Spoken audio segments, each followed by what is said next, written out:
Akala mo mawawala ka 'pag nawala sila? Yun ay dahil nasanay ka na nandiyan sila lahat. Pagdating sa business, sa buhay, sa mga routine mo, sa isip mo. Kaya parang naiisip natin, paano na 'pag wala siya?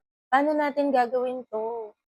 Paano magiging okay habang pinipilit mo i-hold yung tao, sa totoo lang, parang mas walang gumagalaw. Parang may part ng buhay mo na nakatigil din. Hindi natin nare-realize na yung fear natin na mawalan, yun din pala yung pumipigil sa'tin makakita ng iba pang possibilities. Kasi the moment na binitawan mo na, dun mo makikita na biglang may space, biglang may clarity, biglang may opportunities, at higit sa lahat, may mga tao palang mas aligned pala.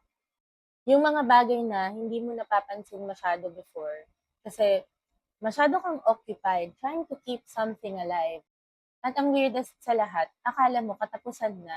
Yun pala, yun ang simula ng mas tahimik, mas masaya, mas magaan, mas maayos, at higit sa lahat, mas madaming possibilities. Parang may mga bagay talagang akala mo yun na, pero hindi na pala gumagalaw hanggat wala kang bibitawan.